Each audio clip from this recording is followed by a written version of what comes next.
Hello friends, welcome back to my channel hello SR kitchen. ఈరోజు మన recipe వచ్చేసి జిలేబీ. ఇవి వచ్చి మనం ఎక్కువ రోడ్డు పక్కన అలాగే జాతరలో కానీ తిరణాల్లో కానీ ఎక్కువ తింటుంటాం. అవే టేస్ట్తో ఇంకా మంచి టేస్ట్తో ఇంట్లోనే ఈజీగా ఎలా రెడీ చేసుకోవాలో ఈ వీడియోలో చూద్దాం.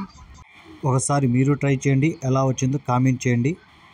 ఈ రెసిపీ కానీ మీకు నచ్చితే లైక్ చేయండి, షేర్ చేయండి, ప్లీజ్ సబ్స్క్రైబ్ చేసుకోండి. ఇక వీడియోలోకి వెళ్ళిపోదాం. ముందుగా ఒక బౌల్లో 2 కప్పుల మనం మైదా పిండిని వేసుకుందాం. తర్వాత మనం కొద్దిగా ఫుడ్ కలర్ యాడ్ చేసుకుందాం. మీకు ఇవి కలర్ వద్దు అనుకుంటే స్కిప్ చేయొచ్చు. తర్వాత ఒక 200 గ్రాముల పెరుగుని వేసుకొని మొత్తం ఒకసారి బాగా కలుపుకుందాం. ఇవంతా కొంచెం బాగా కలుపుకున్న తర్వాత మనకి వాటర్ ఎంత కావాలో అంత వేసుకొని మొత్తం కలుపుకోవాలి. ఇలా కింద నుంచి పై వరకు ఒక 5 నిమిషాల వరకు పిండిని బాగా మసాజ్ చేసుకుంటూ కలుపుకోవాలి. ఇలా మొత్తం కలుపుకున్న తర్వాత దీని మీద ప్లేట్ వేసి కొద్ది పక్కన పెట్టుకుందాం. తర్వాత 2 కప్పుల పంచదార వేసుకొని అందులో 1 కప్పు వాటర్ వేసుకొని మనం వీటిని బాగా పాకం వచ్చేంత వరకు మనం కుక్ చేసుకుందాం. ఈ పాకం మనకి బాగా సన్నని తీగలాగా పాకం రావాలి. వీటిని మనం మీడియం ఫ్లేమ్లో పెట్టుకొని కలుపుకుంటూ ఈ పంచదార బాగా మనకి కరిగిపోయేంత వరకు కలుపుకుంటూ ఫ్రై చేసుకోవాలి. ఇలా బాగా కొంచెం పాకం వచ్చిన తర్వాత మనం వీటిలో ఒక 5 ఇలాచీ డోరే అంటే ఎలక బుడ్లను దంచి వేసుకోవాలి. ఇవి వేయడం వల్ల మనకి మంచి స్మెల్ వస్తుంది. ఈ ఎలక బుడ్లు వేసుకున్న తర్వాత మనం ఒకసారి బాగా కలుపుకోవాలి. మీకు కలర్ కొంచెం యాడ్ చేసుకుంటే మనకి ఇలా రెడ్ లాగా వస్తుంది. మీకు కావాలనుకుంటే కలర్ వేసుకొని, లేకుంటే లేదు.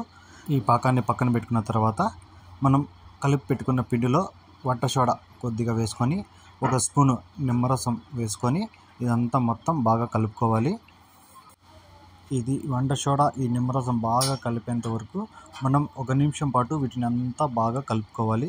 వీటన్ని కలుపుకున్న తర్వాత కడాయి పెట్టుకొని మనకి డీప్ ఫ్రైకి ఎంత కావాలో అంత ఆయిల్ వేసుకోవాలి.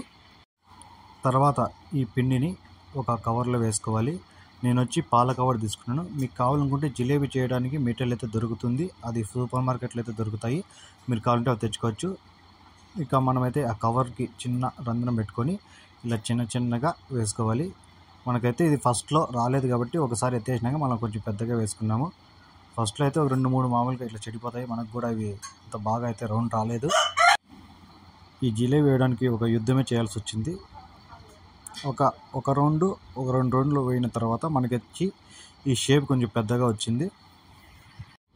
ఇవి మనకి ఫ్రై అయిన తర్వాత మొత్తం తీసుకునేసి ఇందులో ఉన్న ఆయిల్ వంచేసి పక్కనే వేడిగా ఉన్న పాకంలో వేసుకుండాలి. ఈ పాకం కూడా మనకి చల్లారిపోకూడదు, కొంచెం వేడిగానే ఉంటే మనకి బాగా పాకం పడుతుంది. మనకి ఒక 5 సెకండ్లు ఉంటే చాలు, ఎక్కువ ఏం అవసరం లేదు. ఇవన్నీ ఒక 5 సెకండ్లు అలా పాకంలో వేసుకున్న తర్వాత మొత్తం తీసి ఒక ప్లేట్లో పక్కన పెట్టుకోవాలి. మళ్ళీ నెక్స్ట్ మనకి మిగిలిన పిండితో మళ్ళీ ఇంకోసారి వేసుకుందాం. మనకైతే ఈ రెండోసారి వేసినప్పుడు మనకి ఈ జిలేబీ అనేది కొంచెం పెద్దగా కుదిరాయి. ఫస్ట్లో కొంచెం కుదరకపోయినా రెండోసారి అయితే బాగా కుదురుతుంది. ఒకసారి ట్రై చేయండి. ఇవి కూడా ఫ్రై అయిన తర్వాత మనం పాకంలో వేసుకొని ప్లేట్లో తీసుకుందాం. ఇక మనకైతే ఈ జిలేబీ అయితే రెడీ అయిపోయినాయి. పైన క్రిస్పీగా లోపల జ్యూసీగా అయితే మంచి టేస్ట్తో మనకైతే జిలేబీ రెడీ అయిపోయింది.